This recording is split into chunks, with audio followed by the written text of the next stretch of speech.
Born into a modest, working-class family in New Zealand, Bruce McLaren's life was never meant to be easy. From the moment he could walk, he was fascinated by the roar of an engine, the scent of oil, and the hum of a well-tuned machine. But life had other plans. At just 9 years old, Bruce was diagnosed with Pertus disease, a rare condition that threatened to cripple him for life. For 2 years, he lay in a hospital bed, watching the world race past him, unable to join in. Most children would have been broken by such a fate. But Bruce was different. A childhood of grit and gears.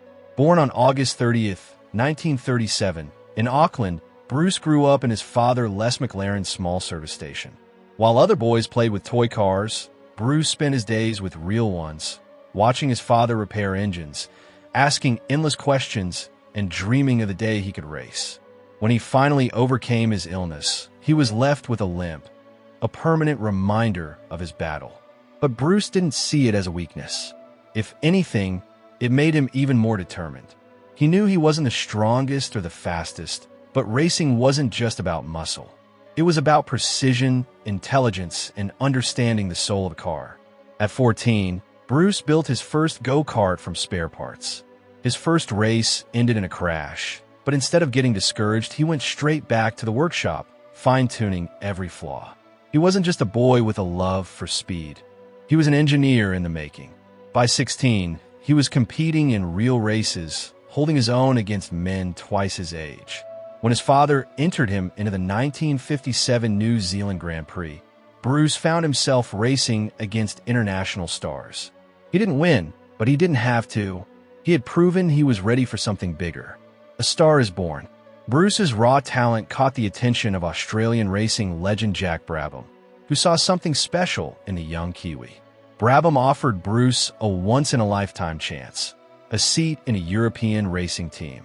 With barely more than a suitcase and a dream, 20-year-old Bruce left New Zealand in 1958 and stepped into the world of Formula One. It wasn't glamorous. He was more mechanic than driver at first, working long hours in freezing workshops, learning the intricacies of race car engineering. But when he finally got his chance to race, he made history.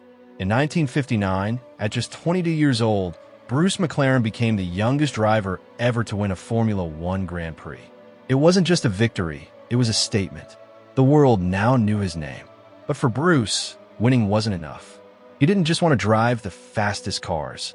He wanted to build them, building a legacy from the ground up. By 1963, Bruce had a vision that couldn't be ignored. While others were content to race for established teams, he wanted more. He wanted control. He wanted to create something of his own. And so, with nothing but ambition and a small team of loyal engineers, Bruce McLaren founded McLaren Racing. They had no money, no headquarters, and no guarantees. What they did have was Bruce's relentless drive and his unmatched ability to see beyond the present, to imagine what racing could be. The early years were brutal.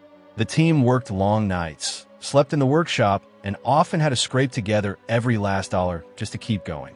Their first car, the M1A, showed promise, but reliability issues plagued them.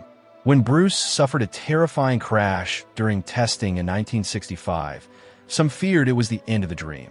But Bruce had never been one to quit. He saw failure not as defeat, but as a lesson. He took every setback, every malfunction, every near tragedy, and turned it into an opportunity to improve. By 1967, McLaren was dominating the Can-Am Racing Series. Bruce had built something truly remarkable, a team that wasn't just competing, but winning. In 1968, Bruce gave McLaren its first Formula One victory at the Belgian Grand Prix. It was a moment that should have been the beginning of something incredible, the dream that would not die. On June 2nd, 1970, Bruce was testing a new McLaren prototype at Goodwood when tragedy struck. The rear bodywork of his car detached at high speed, sending him hurtling into a barrier. He was killed instantly. He was only 32 years old. The racing world was shattered. McLaren had lost its leader, its visionary, its heart. Many feared the team would fall apart without him. But Bruce had built more than just a racing team. He had built a culture. His teammates, his engineers, his closest friends refused to let his dream die. They carried on, not just in his memory, but in his spirit, a legacy that still races on. Today, McLaren is one of the most successful teams in motorsport history. From Ayrton Senna's legendary championship battles to Lewis Hamilton's rise to greatness, every McLaren